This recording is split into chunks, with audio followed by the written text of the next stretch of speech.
What's up, fellas? We are back out here and we're asking people why they're Muslims. Just out here sharing the good news of Jesus through Islam. Surprisingly. Sorry, my bad. Hey, what's up, bro? Are you Muslim?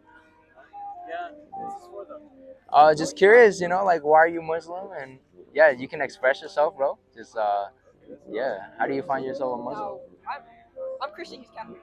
For a class? No, just basically asking people. I mean, I read the Quran, for example. I read the Bible as well, and I don't know. I just like asking people. I had free time today, like a little evangelization, a little curiosity. Yeah. I wish I could give you guys a lot to say, but I was born into it. But I Good can one. tell you that I do love it. Okay. From a perspective of a guy who's very whitewashed, not really. You know what I mean? Where's your family? Yeah. I was born and raised in Palestine. Oh, yeah. I was born there. Right on. Do you mind if I like?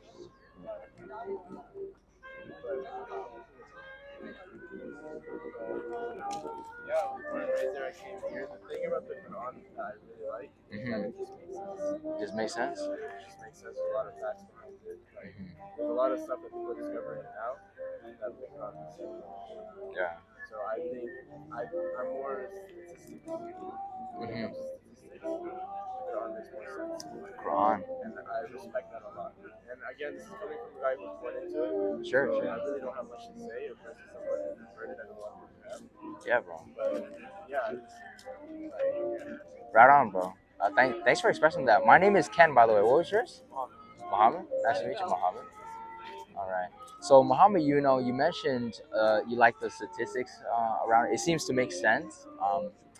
I don't know if you don't know way too much about the specific details, but I would be curious, like, is there anything specific, like, maybe a verse, a content of a verse that's coming to mind where you're just finding yourself like, hey, that's great to me, and so I want to believe in it.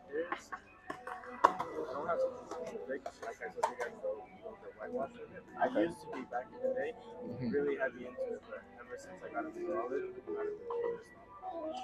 Yeah. But I will tell you is that the thing about the Quran, maybe in Arabic better than English, is that it just doesn't need someone to explain it. And I don't mean to be disrespectful. Yeah, no worries, yeah. But like we have sheikhs, you guys have priests, right? Our sheikhs. Some pastors, yeah, pastors in general. But for us, the sheikhs, they just repeat it. They don't explain it. They don't do anything. They repeat it and you understand it.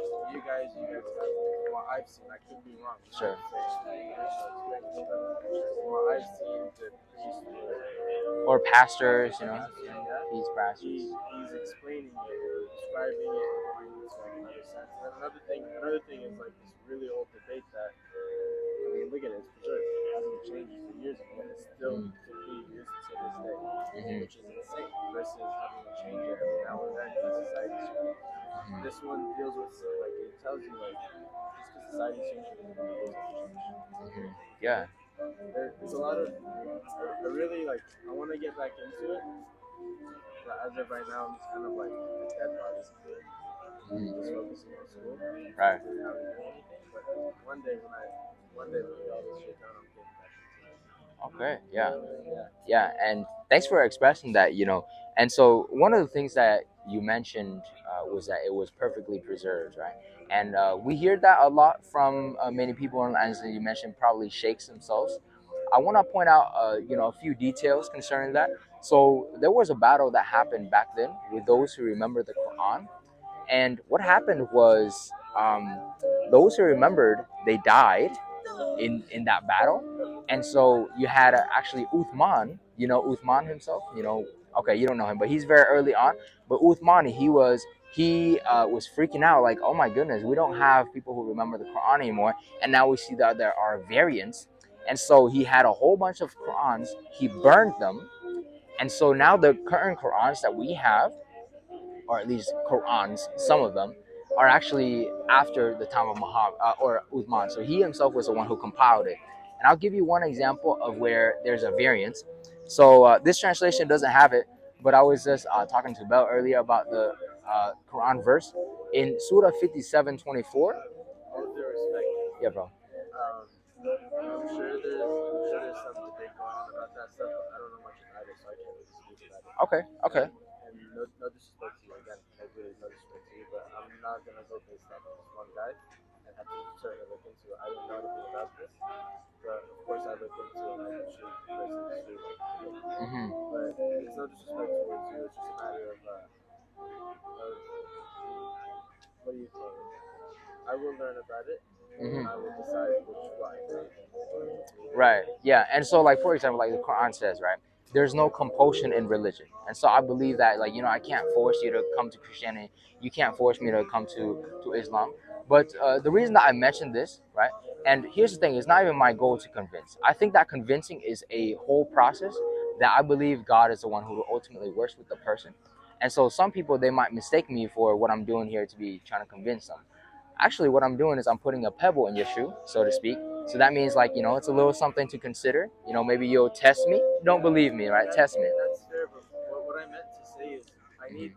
I need two people who know their shit. Like versus you versus me, I can't really say about what happened or stuff like that. I respect the pebble, Mhm. but I'm very secure and very confident in my religion. Mhm. When I knew about it, and now that I don't, and I'm not focused on it, Mhm. I'm very focused, like I'm very happy. Okay. That being said, I don't really want to.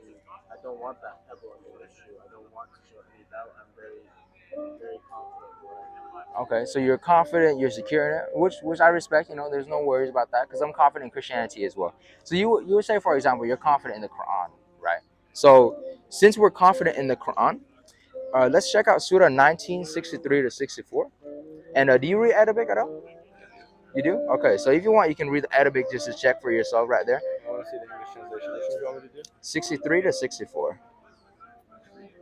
So I want you to pay attention to who is the first person speaking, or it's more like we, right? So when Muhammad speaks in the Quran, he says we. Muhammad doesn't speak in the Quran. Oh, he does. He does. Right here, in 63. Such is the paradise that we shall give as an inheritance to those our slaves. That's Muhammad. Or sorry, my bad. That's Allah. Yeah, there's a difference. But Muhammad does speak. Muhammad does not speak in the Yeah, Quran. he No, does. this is all God's words. It says say Muhammad, right, etc., etc., etc. But I meant Allah, right? So right here, Allah is speaking, right? So this is Allah speaking right here, right? Saying we shall give, etc., right? Okay. Now we jump down here. I want you to ask. I want to ask you, who is this we here in 64? Okay, 63 we see we is Allah. 64, who is this we? Let me read it in Arabic. Go ahead. Yeah.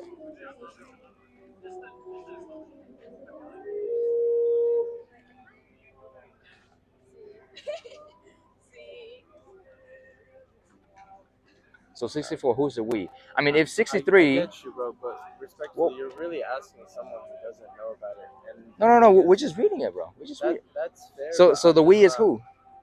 In 63, the we is Allah, right? Am I being recorded? Yeah. Yes. Is it It's okay if I public, tell bro. you guys I don't want that? It's public. Yeah. But I respect you. I respect it.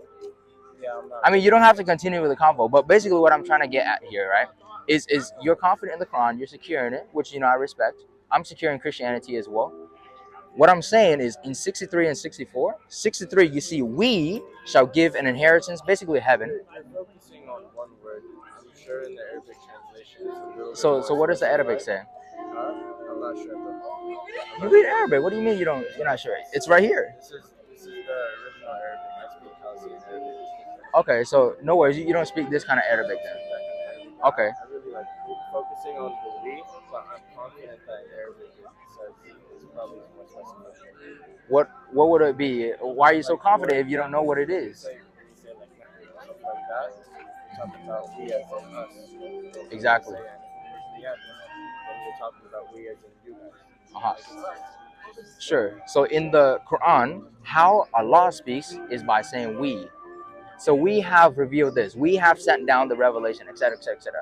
That's how Allah speaks in the Quran, and you can just read the Quran and you'll see for yourself. That's how Allah speaks. That's fair. Okay. Okay. I would do ask that I don't Yeah, no, I won't. Okay. but it's not something. All right. Thanks, dude. Yeah. Surah 1963, 64. Check it out. All right. So I mean, basically, if you saw what I was getting at right there, right? So if you go ahead and read that right there, 63 to 64. 63 is where you see it says, basically, we will give this inheritance, right? We being or Allah Himself. And 64, you see how there's the parentheses, angels? It's not in the original Arabic. And so they trying to put a band-aid on the errors of the Quran. And so the error there is, you see that Allah actually has another Allah. Allah has a Lord. In 64, you see how there's a Lord? Allah has a Lord. Yo,